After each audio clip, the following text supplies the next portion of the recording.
Hello বন্ধুরা, আমি রাখি। Welcome back to my channel পেয়ে গেছে না। আশা করি সকলেই ভালো আছে, আমিও খুব ভালো আছি। তো দেখতেই পাচ্ছ এখানে আমি মাছের গ্রেভি করে নিয়েছি। এটা কিন্তু আমেরিকান মাছের ভাপা করেছি। তো টিফিন বক্সে করে আজকে আমি আমেরিকান মাছের ভাপা করেছি। তো সেটাই কি করে করেছি রেসিপিটা, সেটাই তোমাদের সঙ্গে শেয়ার করব। তো দেখতে থাকো পুরোপুরি ভিডিওটি, একদম স্কিপ না করে পুরোপুরি ভিডিওটি দেখার অনুরোধ রইল।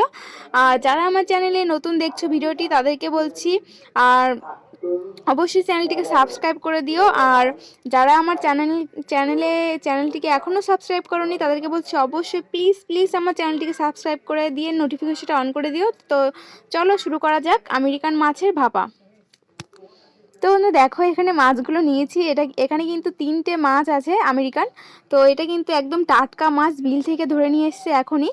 তো দেখতেই পাচ্ছ অনেক বড় বড় মাছগুলো। তো মাছের ভিতরে কিন্তু ডিম আছে মনে হচ্ছে, হ্যাঁ ডিমই আছে। তো দেখতে পাচ্ছ মাছগুলো আমি বালতিতে রেখে দিয়েছি, কারণ মাছগুলো কিন্তু একদম তাজা মাছ, একদম মরে যায়নি। তো দেখতে পাচ্ছ মাছটা কি সুন্দর খেলা করছে। তো এখন আমি এখানে 2টো মাছ আছে, আর একটা মাছ আছে। এখন বড় মাছটা যেটা সব থেকে বড়, সেটা আমি এখন ছেড়ে দিচ্ছি, দেখতেই পাচ্ছ।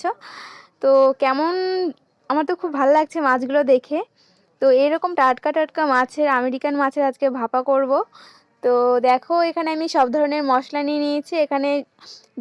তো এখানে মাছ আছে, আর এখানে মশলা নিয়েছি জিরে বাটা, ধনে বাটা, রসুন বাটা, শুকনো লঙ্কা বাটা, কাঁচা লঙ্কা বাটা, আদা বাটা, আর গোটা রসুন, পেঁয়াজ কুচি, আর হচ্ছে তেজপাতা। তো দেখো এখানে সব মশলা নিয়ে নিয়েছি। আর এখানে আমি একটা টিফিন বক্স নিয়ে নিয়েছি। এই টিফিন বক্সের মধ্যে আমি এখন মাছগুলো দিয়ে দিচ্ছি। তো এই ভাপাটা কিন্তু আজকে আমি টিফিন বক্সে করব। আগের দিন আমি কই মাছ ভাপা করেছিলাম কড়াইতে করে লাউ পাতা দিয়ে। তো সেই ভিডিওটা তোমরা যারা এখনো দেখোনি, তাদেরকে বলছি অবশ্যই ভিডিওটি দেখো। তো দেখো এখানে আমি এক এক করে সব মশলা নিয়ে নিচ্ছি। তো এরপর আজকে কিন্তু আমি টিফিন বক্সে করে আজকে মাছটা ভাপাবো। আর টিফিন বক্সে মাছ ভাপা করে খেতে কিন্তু দারুণ লাগে। তো এখানে দেখো পেঁয়াজ কুচি আর গোটা রসুন নিয়েছি আমি, ছোট ছোট গোটা রসুন। আর মাছের মধ্যে কিন্তু এরকম মশলা জাতীয় খাবারের মধ্যে গোটা রসুন খেতে কিন্তু দারুণ লাগে।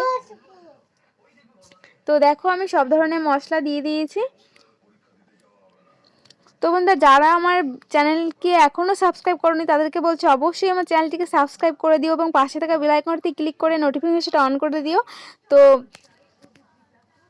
আর এখন দেখো আমি এখানে বাটিতে পরিমাণ মতো হলুদ গুঁড়ো দিয়ে দিচ্ছি। তো হলুদ গুঁড়ো আর নুনটা তোমাদের পরিমাণ মতোই দেবে।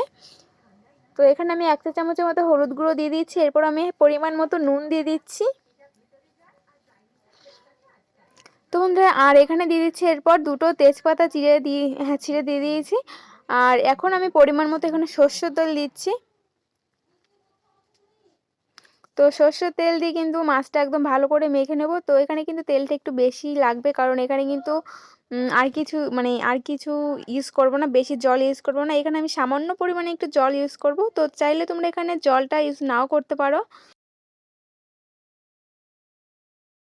তো জলটা না দেওয়াটাই বেটার। তো এখানে দেখো মাছগুলো আমি ভালো করে মেখে নিচ্ছি।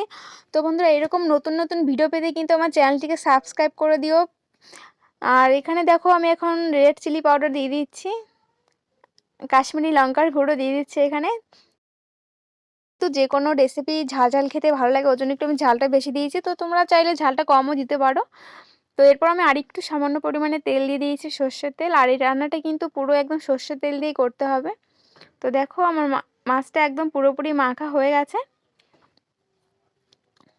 তো দেখো দেখতে কিন্তু বেশ লাগছে, কালারটা কিন্তু দারুণ হয়েছে। তো এরপর আমি এখানটা ঢেকে রেখে দেব 10 মিনিটের জন্য, তারপর আমি দমে বসাবো। তো দেখতেই পাচ্ছ মাছগুলো কিন্তু খুব সুন্দর হয়েছে, মানে কালারটা দারুণ হয়েছে। তো দেখো এরপর আমি এখানে যে মশলা ধোয়ার জলটা ছিল, সেটা সামান্য পরিমাণে জলটা দিয়ে দিচ্ছি। তো এখানে চাইলে কিন্তু তোমরা জলটা স্কিপ করতে পারো।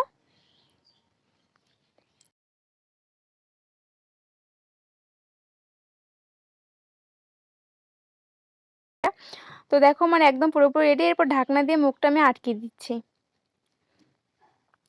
তো এখানে দেখো আমি উনুনে কড়াই বসিয়ে দিয়েছি জল দিয়ে ঢাকনা দিয়ে বসিয়েছিলাম, যাতে একটু তাড়াতাড়ি জলটা ফুটে যায়।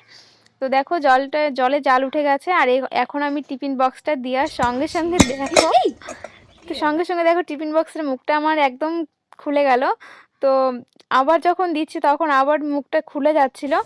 তো দেখতেই পাচ্ছ। তো আমি এখানে সামান্য জল কমিয়ে নিয়েছি কড়াই থেকে, কমিয়ে তারপর আমি এখানে হালকা একটু চাপ দিয়ে মুখটা বসিয়ে দমে বসিয়ে দিয়েছিলাম। তো দেখো এখানে টিফিন বক্সে, যারা টিফিন বক্সে দমে বসাবে তাদেরকে বলছি টিফিন বক্সের মুখটা কিন্তু একটু মানে ভালো করে আটকে দেবে যাতে খুলে না যায়। তো দেখো একদম আমার পুরোপুরি রেডি মাছ ভাপাটা। তো এই মাছ ভাপাটা করতে আমার টাইম লেগেছে মিনিমাম 30 মিনিট। তো 30 মিনিট ধরে আমি দমে বসিয়ে রেখেছিলাম। তো দেখো দেখতেই পাচ্ছ খুব সুন্দর কালার এসছে আর গন্ধ কিন্তু দারুণ বেরিয়েছে। তো মাছগুলো কিন্তু পুরোপুরি সেদ্ধ হয়ে গেছে আর মশলাটাও কিন্তু খুব সুন্দর হয়েছে। তো দেখো আমি এখানে প্লেটে নামিয়ে দেখাচ্ছি তোমাদেরকে। আর রেসিপিটি অবশ্যই তোমাদের ভালো লেগেছে, যদি ভালো লেগে থাকে অবশ্যই চ্যানেলটিকে সাবস্ক্রাইব করে দিয়ে পাশে থাকা বেল আইকনটি ক্লিক করে নোটিফিকেশনটা অন করে দিও। আর বাড়িতে অবশ্যই এইভাবে একবার ট্রাই করে খাবে আমেরিকান ভাপা। তো এটা কিন্তু খেতে সত্যি বলছি খুবই ভালো লাগে। এরকম গরম গরম ভাতের সঙ্গে এরকম আমেরিকান মাছের ভাপা থাকলে কিন্তু জাস্ট জমে যাবে। তো তো বন্ধু এরকম নতুন নতুন ভিডিও পেতে কিন্তু আমার চ্যানেলটিকে সাবস্ক্রাইব করতে কিন্তু একদম ভুলবেন না।